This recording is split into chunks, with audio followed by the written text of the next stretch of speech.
सद्गुणा वर्ण वर्णनाः तपस्विनोऽपि पार्श्वस्था ये च वन्द्यानत्ते यतेः। मिल गया श्लोक 63।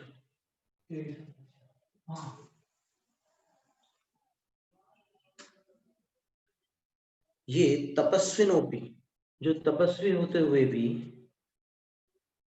अन्येषां दोषान वेशिणः, अन्य साधुओं के दोषों का अन्वेषण करते हैं, और सद्गुणा वर्ण वर्णना, सद्गुणों के अवर्ण का वर्णन करते हैं, अर्थात उनके उत्तम गुणों को दूषित करते हैं, उनका विपरीत वर्णन करते हैं।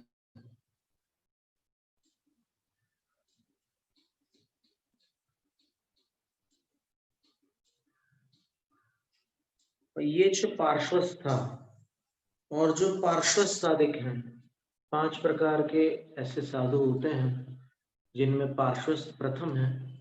तो पार्श्वस्थ का अर्थ होता है पास में रहने वाले। पास में रहते हैं तो वो संघ के पास में रहते हैं, साधुओं के पास में रहते हैं, लेकिन उनके गुणों के पास में नहीं रहते हैं। वो दोषों में उनकी वो रहती है परिणति। तो नदे वंद्या यते, वे साधु के द्वारा यति के लिए वंदनीय नहीं है, यति के लिए वंदनीय नहीं है।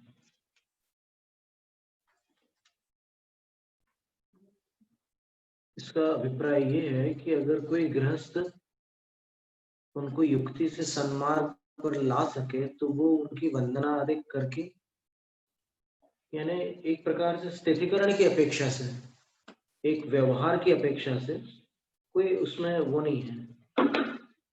क्योंकि इसमें एक जगह लिखा हुआ है धर्म रत्नाकर में, नमस्ते वंदन में, ये लिखा है कि जैन साधु अगर दोषी भी हों तो भी वो मिथ्या दृष्टियों के समकक्ष नहीं आते। और उदाहरण दिया कि सोने का आभूषण यदि कान काट भी डाले तो भी उसका मूल्य कम नहीं हो सकता। स्वर्ण आभूषण अगर कर्ण कुंडल आप पहने स्वर्ण का और कान कट रहे हैं उससे, तो भी सोना तो सोना ही रहता है, ऐसा उनका कहना है। यानी उन्होंने उसमें एक अवकाश रखा है कि स्थितिकरण हो सकता है।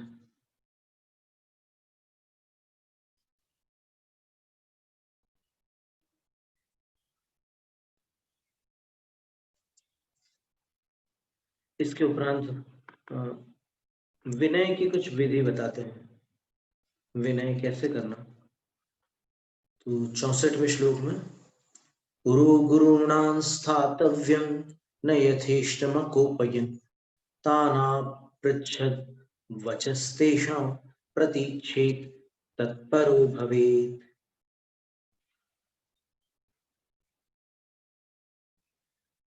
गुरूणां पुरः, गुरुओं के समक्ष, यथेष्टम न स्थातव्यम, इच्छानुसार नहीं बैठना चाहिए।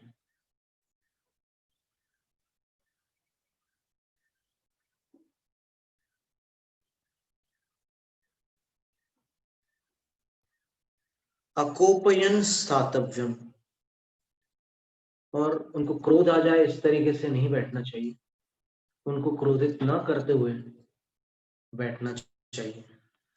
और कहते हैं तान आपृच्छत, उनको कोई परीक्षा करो, आप प्रश्न करो तो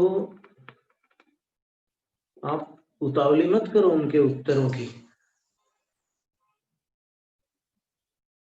वो अपने विवेक से, अपने ज्ञान से, अपने आगम से जब भी देंगे आपको उत्तर, तो कह रहे हैं कि तेषां वचन प्रतीच्छेद, उनके वचनों की प्रतीक्षा करो। महाराज जी आप तो कुछ बोल ही नहीं रहे, हमने इतने प्रश्न पूछे आपने कोई जवाब ही नहीं दिया। तो नहीं, आप प्रतीक्षा करो बोले, प्रतीक्षेप लिखा है। और फिर उत्तर अगर मिल जाए तो तत्परो भवेत, यानी ये आचार विधि संबंधी उत्तर की बात चल रही, तभी तो तत्पर होने की बात कर रहे हैं कि उत्तर मिल गया आपको कि ऐसी क्रिया है, ऐसी प्रक्रिया है उसकी शास्त्र में, तो आप उसमें तत्पर हो जाओ, आप उसको अपने आचरण में स्वीकार कर लो। ऐसा है। नहीं तो आपने पूछा कि शास्त्र में क्या लिखा है महाराज जी, पूजा के बारे में या फिर और विधियों के बारे में, और उन्होंने उत्तर दे दिया, लेकिन आप जहाँ के तहाँ हैं। नहीं, हमारे यहाँ तो बचपन से ऐसा नहीं होता। तो तुम्हारे यहाँ बचपन से नहीं होता, ये कोई पद्धति नहीं है यहाँ पर। यहाँ पर आपने गुरु से आगम का प्रश्न पूछा और गुरु ने आगम से उत्तर दे दिया। उसके बाद अब हमारे यहाँ और अन्य के यहाँ का प्रश्न ही नहीं रहा हो, तो अब ये तो आगम की बात हो गई। तो तत्परो भवेत बोलते हैं कि उसको स्वीकार कर लो उस बात को और तत्पर हो जाओ उसमें। जो मुनि की योग की क्रिया है उसमें मुनि तत्पर होंगे, और जो आगम की ऐसी क्रिया है जो मुनि नहीं कर सकते उसको श्रद्धा में रखेंगे।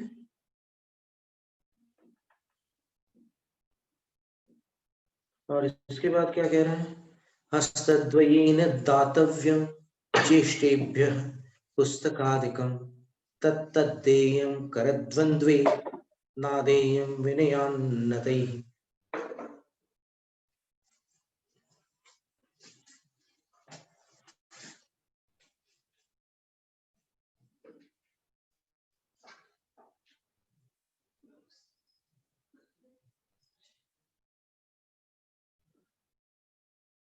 ज्येष्ठेभ्यः साधुभ्यः, जो बड़े साधु हैं उनके लिए तत्पुस्तकादिकम, वे प्रसिद्ध प्रसिद्ध जो शास्त्र आदि हैं उन्हें हस्तद्वयेन दातव्यम, दोनों हाथों से प्रदान करें।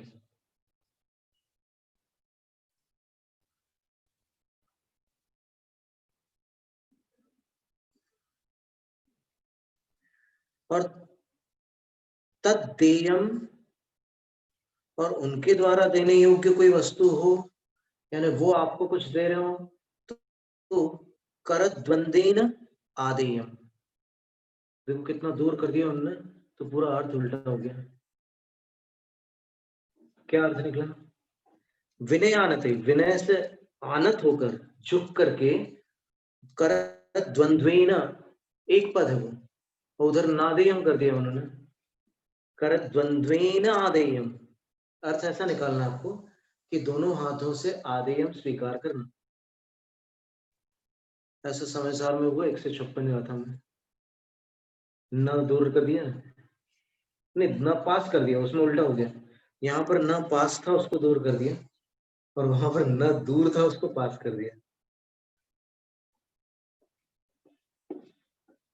मोक्तुनिच्छयठम व्यवहारे न विदुषा पवट्टन्ति, ऐसा था, तो उसको लोगों ने व्यवहारेण विदुषा पवट्टन्ति ऐसा कर दिया, उल्टा हो गया। भूयत्थमस्सिदा खलु मुनिनो पावन्ति निर्वाणम्, 156वीं गाथा समय पावड़ की।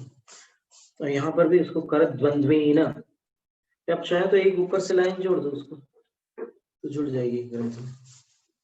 तो क्या हुआ, सबसे पहला तो ये कह दिया कि गुरु के सामने मनमाने ढंग से नहीं बैठना। दूसरी बात, इस तरीके से मत बैठो कि उनको क्रोध उत्पन्न होने लगे। आप एकदम उनके बगल में जाकर बैठ जाओ या फिर इस तरीके से बैठ जाओ कि उनको क्रोध आने लग जाए, तो क्रोध उत्पन्न होने लगे इस तरीके से न बैठो। और ताना पृच्छत, उनको विधिवत आप प्रश्न पूछ रहे हो, तो तेषां वचन प्रतीक्षेत, उनके वचनों की प्रतीक्षा करो, और वचन मिल जाए उनके आगम के प्रमाण वो बता दे तो तत्परो भवेत्, उसको स्वीकार कर लो, जो अपने योग्य है वो करना प्रारंभ कर दो, उसमें तत्पर हो जाओ। और फिर कहते हैं कि बड़ों के लिए जो शास्त्रादिक दिए जाते हैं वे हस्तद्वयेन दातव्यम, दोनों हाथों से देने योग्य है। और तद्देयम, उनके द्वारा दी जाने योग्य वस्तु को विनयानते, विनय से नम्र होकर के, करद्वंद्वेन आदेयम, दोनों हाथों से स्वीकार करें। ये बहुत सारी चीजें तो गुरुकुलों में और पाठ विद्यालयों में सिखाई जाती थी, अब तो ठीक है, ये प्रक्रिया है उसकी। और इसके बाद नमस्कार प्रति नमस्कार की विधि बता रहे। नमोस्त्विति नतिः शस्ता समस्त मत सम्मता कर्म क्षय समाधिस्ते तत्त्वार्यार्यजनन्नते। कर्म क्षय समाधिस्ते,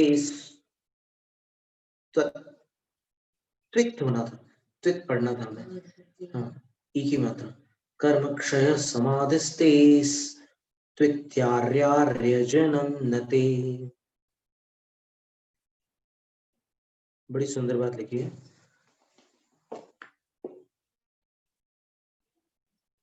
किनको क्या आशीर्वाद देना।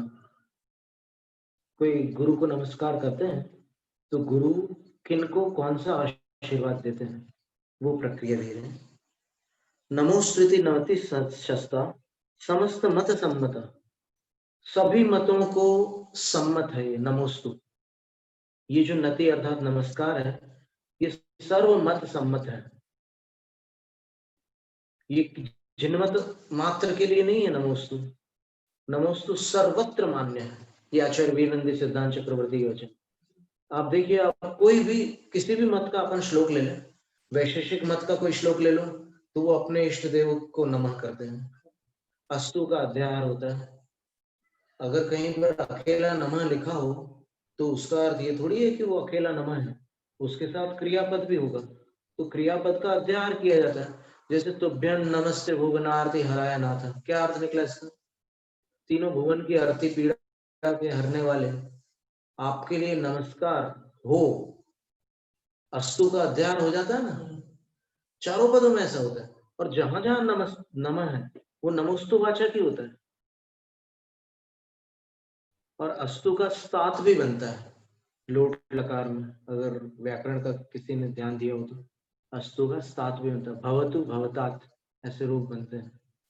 तो ये आचार्य वीरनंदी स्वामी कह रहे हैं नमोस्तु इति नति, नमोस्तु इस प्रकार का जो नमस्कार है वह समस्त मत सम्मता शस्ता, प्रशंसनीय है, शस्ता यानी प्रशंसित है, और समस्त मत सम्मता, समस्त मतों के लिए समान रूप से मत है, मान्य। आचार्य ये ध्यान देने की बात है, आप थोड़ा सावधानी रखिएगा, नमोस्तु के विषय में ये चर्चा है, ध्यान देने योग्य चर्चा है कि नमोस्तु केवल जिन मत से संबंधित नहीं है।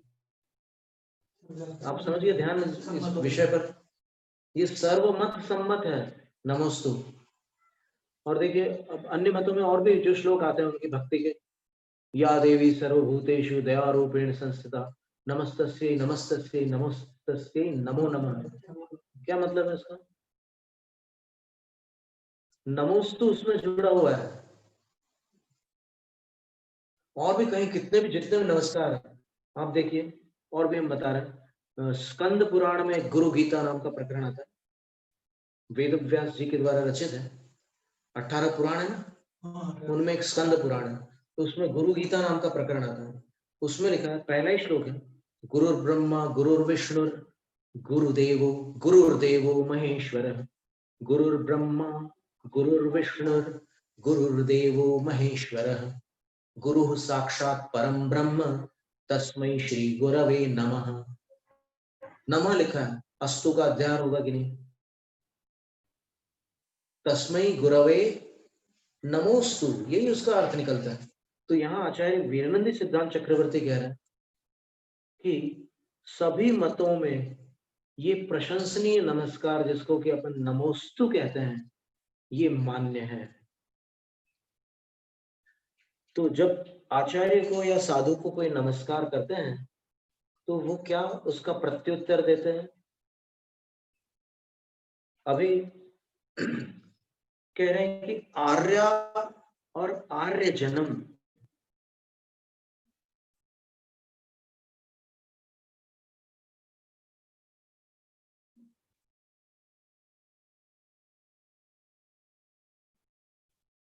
प्रतिमाधारी उनको वो उसको बाहर करना होगा।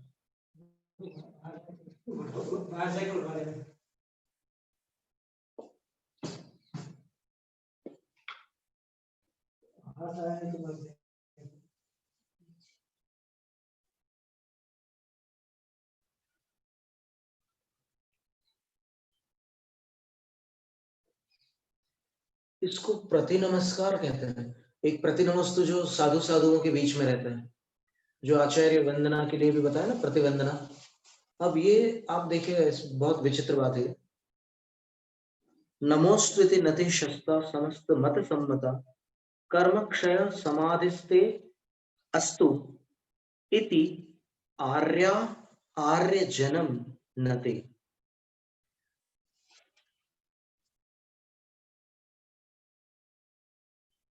जने है क्या पाठ कहीं पर? जने नते चाहिए था, जन्म नते तो बन ही नहीं सकता। जन्म जने चाहिए था।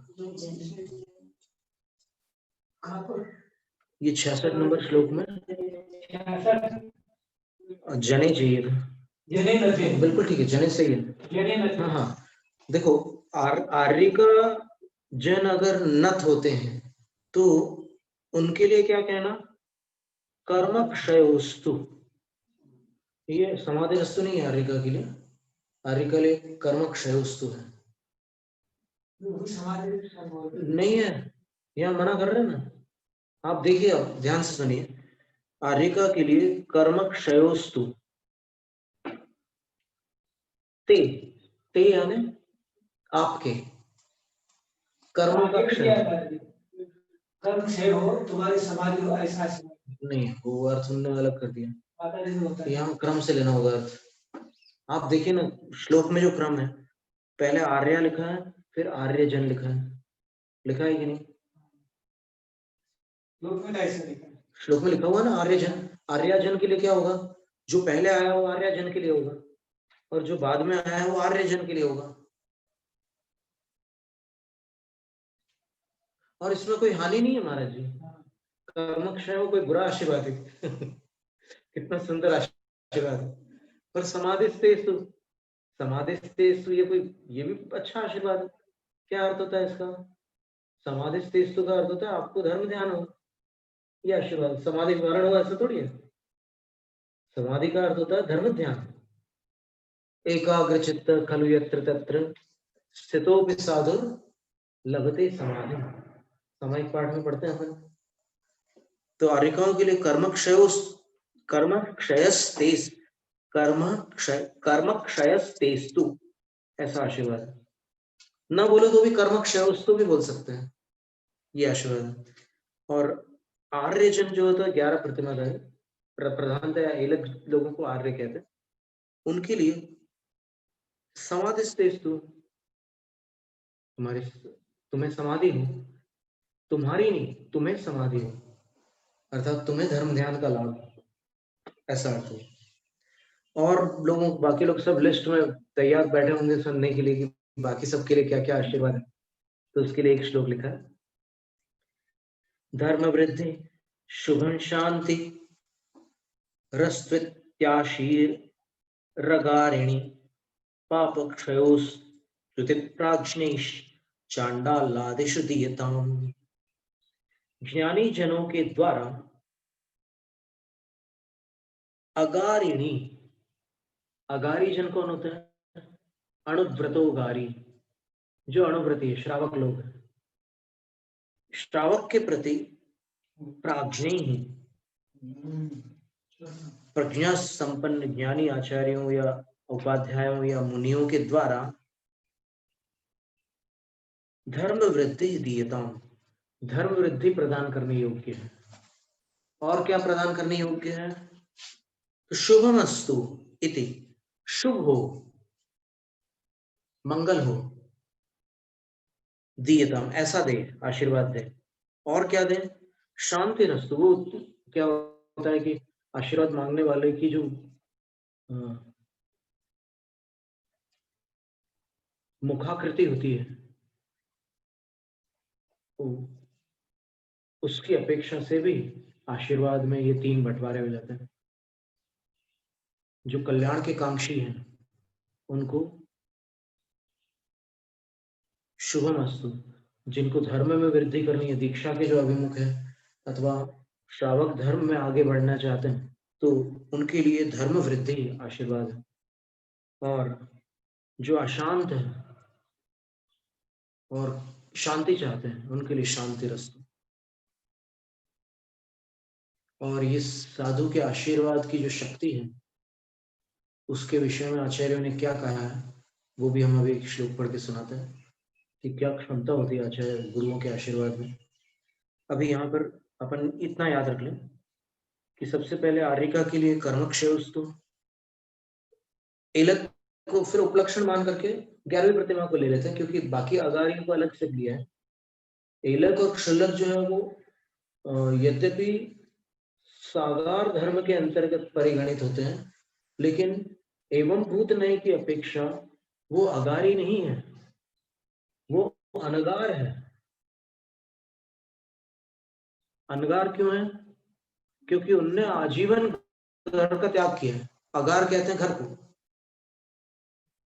तो इसलिए यहां पर अपन ये लेते हैं आर्यजन का अर्थ एलक, क्षुल्लक, क्षुल्लिका, उनके लिए समाधिस्तेषु। और यहाँ अगारिणी, जो अगारी अनुवृत्ति जन है, और गौण रूप से जो बाकी लोग हैं उनके प्रति क्या करना? धर्म वृद्धि रस्तु, शुभमस्तु, शांति रस्तु। और उपलक्षण न्याय से इसमें कुछ इससे मिलते जुलते जो शब्द है, इससे प्रत्यासन्न जो शब्द है उनको भी ग्रहण किया जा सकता है, जैसे कल्याण वस्तु, मांगल्य वस्तु, मंगल वस्तु, ऐसे और भी कुछ शब्द हैं जो जुड़ सकते हैं। पर प्रधान थे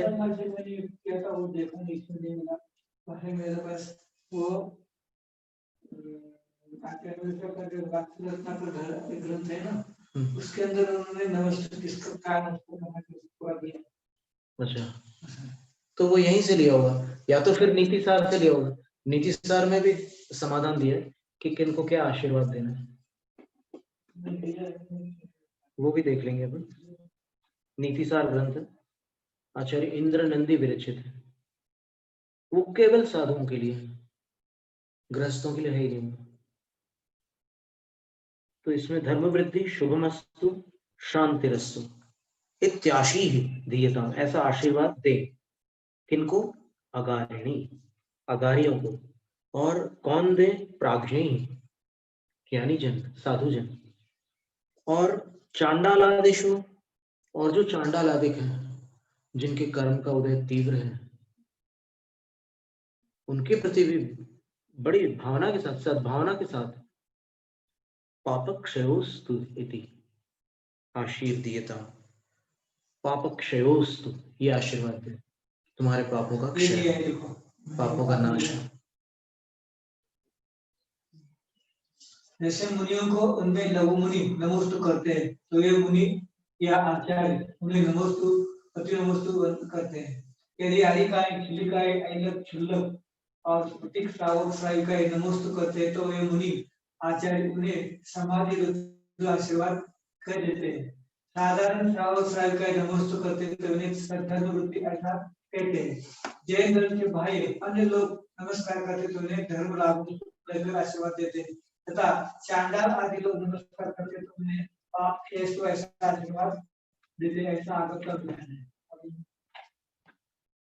लेकिन यहाँ तो श्लोक में जो लिखा है थोड़ा क्रम में अंतर आ रहा है। धर्म लाभ, बहुत सुंदर शब्द दिया आपने, और धर्म लाभ तो अपने को पढ़ने में मिलता है कहीं पर, धर्म लाभ नहीं, धर्म लाभ इसमें आता है, क्षुल्लकों की आहारचर्या में आता है। जब आहारचर्या के लिए जाते हैं तो क्षुल्लक धर्म लाभ बोल सकते हैं।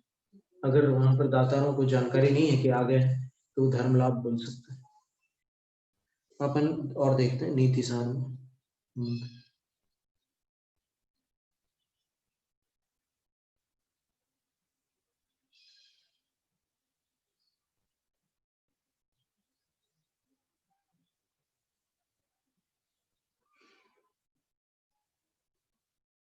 इसलिए बता रहे जो अरुणपति मुनि यदि धर्म को हाँ वो तो ठीक देता है तो उसको राज्य बताए, परंतु पुनः मुनि धर्म कर दे सकते समाधान दिया है, ये सर्वथा एकांत नहीं है। हाँ ठीक है ना, फिर बता रहे बार बार मुनि धर्म का उपदेश देने पर भी जो मुनि धर्म को स्वीकार नहीं करते हैं, हाँ। उस श्रोता के लिए श्रावक धर्म का उपदेश नहीं बोल रहे, उसका वो शंका पूछे क्योंकि मुनि के पास कोई उच्च श्रावक या राजा आदि पहुंचे तो वे पैसा उपदेश देते हैं, क्योंकि वे पाप है, मुनि पर ग्रहण करने योग्य नहीं है, समाधान कर ये एकांत नहीं है, मुनि का उपदेश धर्म का उपदेश दे ये एकांत नहीं है। हाँ पात्रता देखकर ही देना होगा, ये तो सत्य है, एकांत तो कैसे हो सकता है। पर इसमें लिखा है कि यो यति धर्म मकथयन् नोपदिश्यते गृहस्थ धर्म मल्पमति तस्य भगवत प्रवचने प्रदर्शितम निग्रह स्थानम। क्या लिखा है? ये श्लोक है कि जो यति धर्म का उपदेश न देते हुए जो दुर्बुद्धि शब्द लिखा है, बहुत कठोर शब्द है, अमृतचंद्र आचार्य पुरुषार्थ उपाय में, दुर्बुद्धि नहीं, अल्पमति, जो मंद बुद्धि आचार्य यति धर्म का कथन न करते हुए गृहस्थ धर्म का उपदेश देते हैं, तस्य भगवत प्रवचन, उनके लिए भगवान जिनेन्द्र के प्रवचन में, आगम में निग्रह स्थान प्रदर्शित, प्रायश्चित्त का स्थान प्रदर्शित किया गया है। और फिर उसके बाद वाला श्लोक ये है,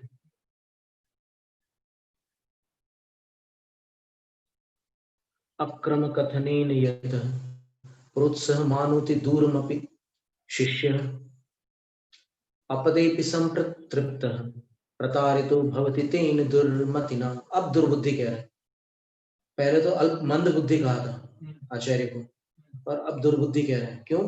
बोले कि अति दूरम अपि प्रोत्साह माना शिष्य, वो शिष्य इतने उत्साह के साथ आया था गुरु के पास, वो मुनि दीक्षा लेने को तैयार था, लेकिन उस दुर्बुद्धि ने उसको छल लिया, मुनि दीक्षा न देकर के श्रावक धर्म का उपदेश दे दिया, ऐसा लिखा। ये 2 श्लोक आए पुरुषार्थ सिद्धि उपाय में। और जो आप कह रहे हैं कि एकांत नहीं है, एकांत तो हो ही नहीं सकता, क्योंकि जो अपात्र है उसको मुनि धर्म का उपदेश कैसे देंगे? जैसे आज आम लोगों को मुनियों के कुछ चर्या का उपदेश दे दिया गया है, तो वो सब मुनियों की निंदा कर रहे हैं, तो अपात्र को तो मुनि धर्म बता ही नहीं जा सकता। और मुनि धर्म का उपदेश मुनियों की बुराई निकालने के लिए थोड़ी होता है, स्वयं शुद्ध मुनि होने के लिए होता है।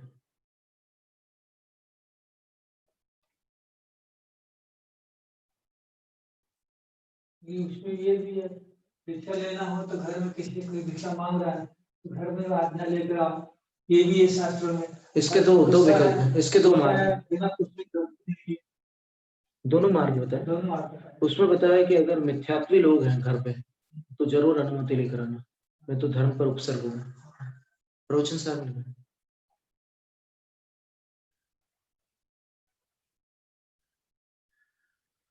और कई बार हो चुका है ऐसा, उठा के ले जाते हैं, साधु अवस्था से उठा के ले जाते हैं वापस घर पे, ये हमारे हो जाता है। लड़कियां बड़ी बड़ी शादी के लायक हुई है, 2 लड़कियां, एक जो लड़का भी पढ़ने के लायक हो गया, घर में कोई भी नहीं है, ये सब अलग हो गए थे भाई, ये अलग हो गए थे पत्नी, लेकिन उन्होंने भी क्या किया था, पहले से सब कमा कर खूब ऐसे लड़कों की शादी हो गए थे, 50 लाख रुपए लग गया है, 50 लाख में लड़की के नाम 2 लड़की नाम, तो हिसाब से शादी के लिए पैसे लगा के आए थे, इतने लगते नहीं थे, दे दिया था उन्होंने, आधे 50 लाख में 25 लाख रुपए शादी को छूट जाती थी, इसलिए उन्होंने सब निरंतर दीक्षा ले लिया। देखिए इसमें नीति सार में 66 नंबर काव्य में ये उसके बाद दीक्षा हमारे दीक्षा हुई, हाँ। दीक्षा होने के बाद उसका भाई तो पत्नी का भाई है साला आ गया, साला बहाने को हम बैठे वहीं वो लिखा है ना उसमें लिखा है कि उपद्रव होते हैं, इसलिए अनुमति लेकर के दीक्षा लो। ये देखिए खड़े हो गए ना। ये एक महाराज जी एक श्लोक फिर से आया इसमें कि आचार्य क्या करते हैं अपने दीक्षितों के लिए अलग व्यवस्था बता रहे हैं। ये देखिए, गणाधीशान नमेत धीमान गुरु भक्त्या विशेषतः वंदनाम प्रतिदद्याच्च वंदनाम दीक्षितेष्वपि। बहुत बड़ी बात कह रहे हैं।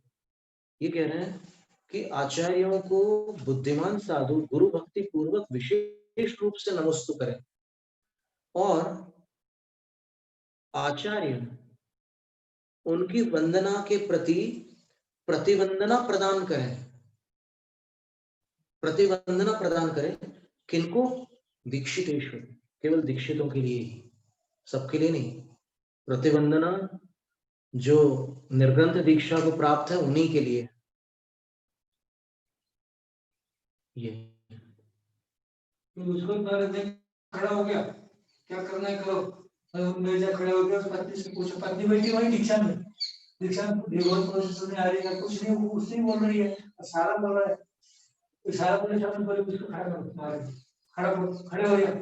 मैं आऊंगा, खड़े हो तुम वहां पहुंचा, तो हाथ का कुछ बोलो की तरफ है, बोल करके मैंने बोला तो खड़ी हो गई। बोले तू बोल सर, लोग है कि बोल आते फिर तुम कहे तुम्हारे मन है क्या, बोल अभी कपड़ा पहना देते।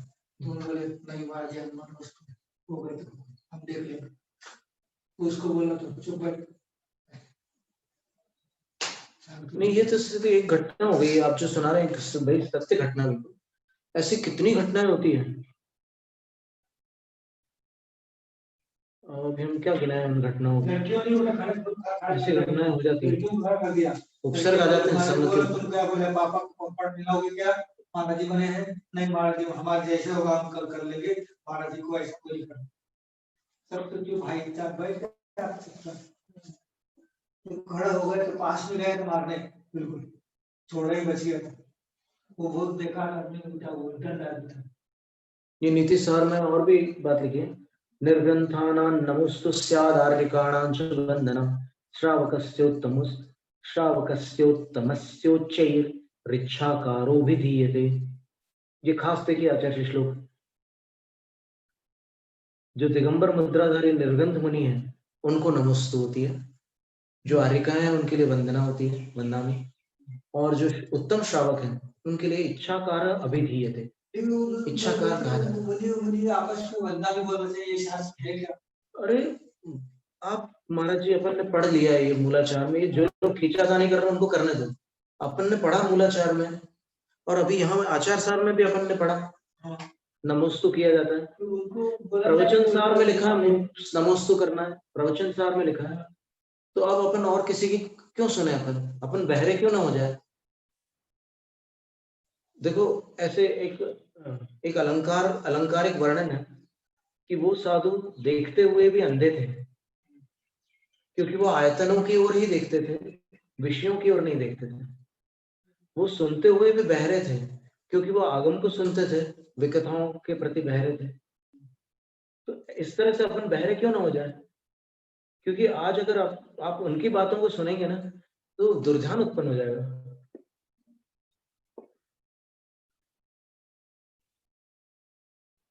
चलो हम उनके प्रश्न का भी उत्तर दे दें कि अपन आगम से देख लेते हैं। ये तो अपन नीति सार में पढ़ा जी, नीति सार का श्लोक नंबर 51 में ये लिखा, नमोस्तु वंदामि और इच्छाकार, 51 श्लोक में। और किनको क्या आशीर्वाद देना वो भी लिखा हुआ है।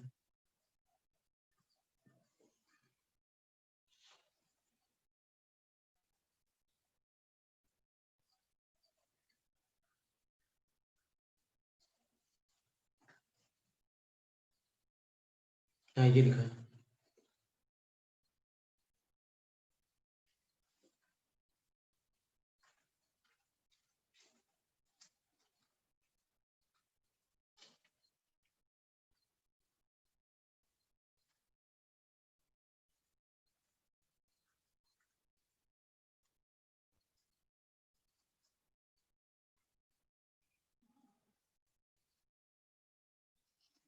जैनाभासी श्रमणों के लिए प्रतिबंधना न करें, ये भी है।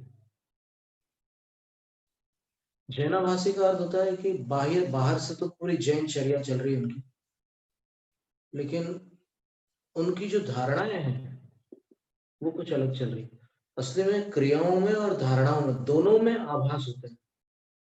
आप देखेंगे 5 जैनाभासों का जो वर्णन है दर्शन सार ग्रंथ में अपन पढ़ चुके हैं, तो उसमें कुछ चर्या संबंधी भिन्नता आ जाती है मूल संघ से, और कुछ मान्यता संबंधी भिन्नता आ जाती है। जैसे चर्या संबंधी भिन्नता में तो पिच्छी में भेद कर दिया। 2 ऐसे संघ हैं जिन्होंने पिच्छियों में अंतर कर दिया। एक तो जो माथुर संघ है, माथुर संघ ने पिच्छी का निषेध कर दिया, निष्पिक्षक संघ हो गया वो। और जो काष्ठा संघ है, काष्ठा संघ ने चमरी गाय की पूंछ के बालों से पिच्छी स्वीकार कर ली, जिसको चमर कहते हैं अपन, तो वो गोपुच्छक संघ हो गया। और द्रविड़ संघ जो है, द्रविड़ संघ ने क्या किया कि दिगंबर मुनि बैठकर आहार ले सकते हैं, खड़े और बैठने में क्या अंतर पड़ता है, बैठकर चालू कर दिया उन्होंने। तो ये क्रिया संबंधी जैनाभास हुए। मान्यता संबंधी भी जैनाभास होते हैं।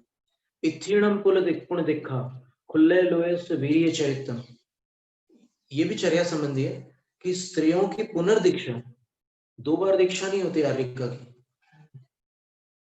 तो पुनर्दीक्षा जैनाभास है। और खुले लोहे से वीर्य चरितम, और क्षुल्लक लोगों के वीरचर्या नहीं हो सकती। वीरचर्या का मतलब जो वो कठिन कठिन आंकड़ियां लेते हैं, जैसे आचार्य शांति सागर महाराज ने बैल के सींग पर गुड़ वाला, हाँ सब मुनियों के लिए नहीं है, आचार्य के लिए विशेष है, बिल्कुल सही कहा। तो ऐसी बातें हैं। और कुछ मान्यता संबंधी है, जैसे स्त्री मुक्ति है, सवस्त्र मुक्ति है, और अन्य जो बहुत सारे अछेड़े भी बताए। तीर्थंकर रोगी हो जाते हैं, फिर उनका उपचार किया जाता है। ये सारी जो बातें हैं ये सब जैनाभास है। और दिगंबर श्वेतांबर दोनों का मिश्रण करके जो यापनी संघ है, उसमें दोनों मत मान्य है, दोनों बातें मानने हैं। तो ये आचार्य कह रहे हैं कि जैनाभासों के साथ प्रतिबंधना नहीं करना। वंदना प्रति नैव स्यात् वंदना च कदाचन, कभी भी वंदना की प्रतिबंधना नहीं दी जा सकती जैनाभासों को। अब जैनाभास जो 5 हुए हैं उनका वर्णन शास्त्रों में है, अभी और कितने होंगे इनका वर्णन थोड़ी है अभी। वो तो अतीत में भी हुए, वर्तमान में भी और अनागत में भी हो सकते हैं। नहीं, चतुर्थ काल में श्रमणों में नहीं हुए ना जैनाभास। जैनाभास श्रमणों में यहाँ पर उत्पन्न है। नहीं, ये पंचम काल में जो सपने आया था ना चंद्रगुप्त सम्राट को कि चंद्रमा में छेद हो गए, तो उसका फल बताया कि जिनमत में विभाजन हुए। जिनमत में तब तक विभाजन नहीं था, केवली शुद्ध केवलियों के काल तक, और अब इस काल में जिनमत में विभाजन हो गया। और सबको यही लगता है कि हमारा जो मत है वही सबसे सही है, सबको ये लगता है। नहीं, वो तो 363 मत थे महाराज, जिनमत नहीं था। यहाँ जिनमत में विभाजन हो रहा है। तो अब देखिए आशीर्वाद के बारे में लिखा, महत्तराप्यारिका वै वंदते भक्ति भाविता अद्य दीक्षितमप्याशु यतिनम शांत मानसम। कोई साधु आज दीक्षा लेकर शांत चित्त विराजमान है, तो बहुत पुरानी सबसे बड़ी से बड़ी आर्यिका भी उनकी वंदना करती है, उनको नमोस्तु करती है, और तत्काल वंदना करती है। आशु लिखा, सोचते ही है, विलंब नहीं करती, तुरंत नमस्कार करती है। कर्म क्षय समाध्यादि श्रवणान्नतात्मनाम श्रवणानाम नतात्मनाम धर्म वृद्धिर गृहस्थस्य व्रतिनः शुद्ध चेतसः। श्रवणों को नतात्मनाम, नमस्कार करने वाली आत्माओं के लिए कर्मक्षय समाधि आदि कर्मक्षय आशीर्वाद, समाधि रस्तु आशीर्वाद आदि जो आशीर्वाद है वो देने चाहिए। और व्रतिनः गृहस्थस्य शुद्ध चेतस व्रतिनः गृहस्थस्य धर्म वृद्धि, शुद्ध मन वाले व्रति गृहस्थ के लिए धर्म वृद्धि आशीर्वाद दें।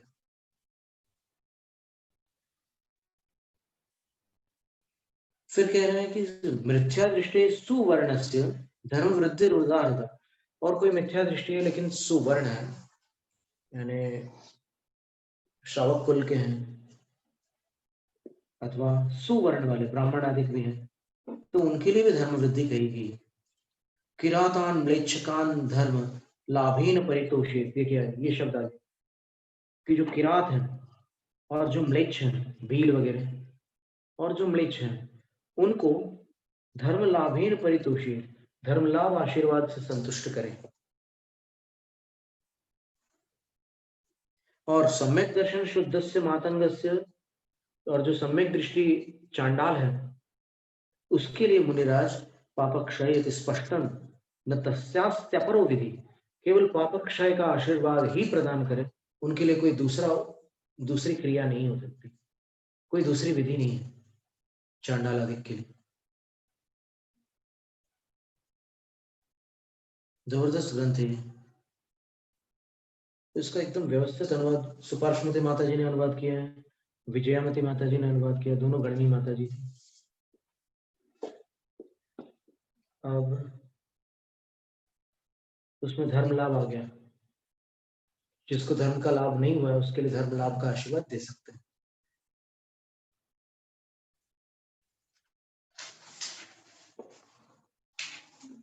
मान्य सद्दर्शनी ज्ञानी हीनोप्यपर सद्गुणैः वरं रत्न मनुष्पन्न शोभम किं नार्घ्यमर्हति। नार्घ्य, नार्घ्य लिखा क्या? ध है?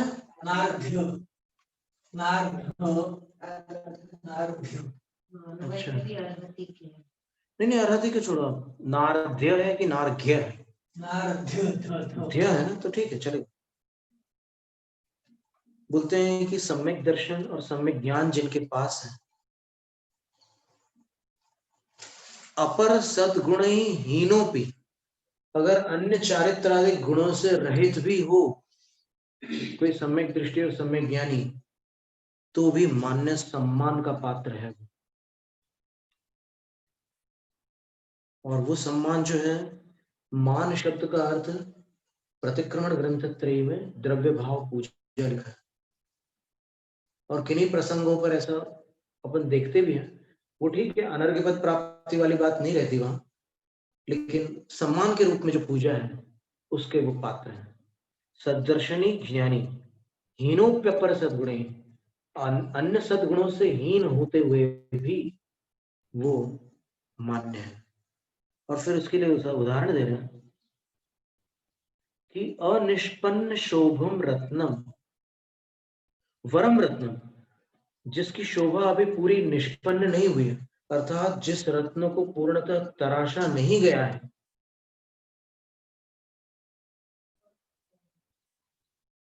किम नार्घ्यम अर्हति, क्या बहुमूल्य नहीं होता? वो नार्घ्यम नहीं होना चाहिए, अर्घ्य होना चाहिए। अर्घ्य का अर्थ मूल्य होता है, नार्घ्य का अर्थ अर्घ्य का अर्थ मूल्य नहीं होता। तीनों प्रतियों में ऐसा है। हमारे पास बाकी और 3 प्रतियां हैं, तीनों में चेक कर लेते हैं। पर इसमें ध का पूरी वो गुंडी बनी हुई है ना, नार्घ्य, घ में तो पूरी एक लाइन जुड़ी होती है। नहीं, अर्घ होना चाहिए ना, अर्घ्य का अर्थ तो मूल्य हुआ ना। अभी देख लो,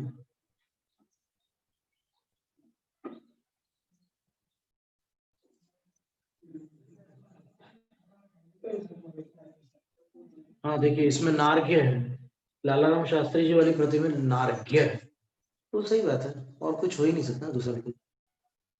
और मूल जो आचार्य साहब ग्रंथ है उसमें भी देख लेते हैं, संस्कृत वाला प्योर।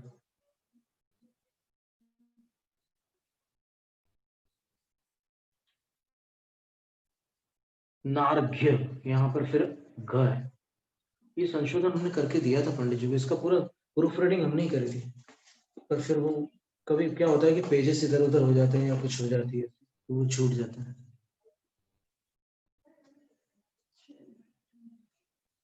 माता जी की प्रतिमा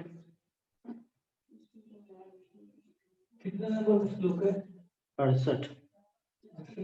अब इसमें कैसे समझे क्या लिखा है, देखिए आप। नार्घ्य है इसमें।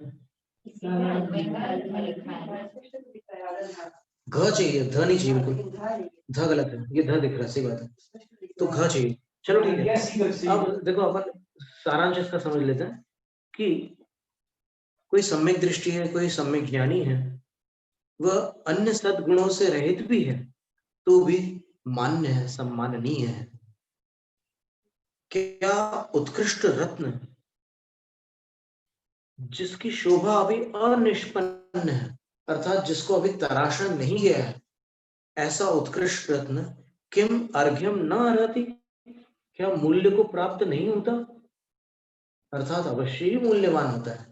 इसी तरह यहाँ पर ये इस प्रसंग में जहां पर नमस्कार और आशीर्वाद का वर्णन चल रहा है, इस प्रसंग में सम्यक दृष्टि को भी सम्मान देने की बात कही है।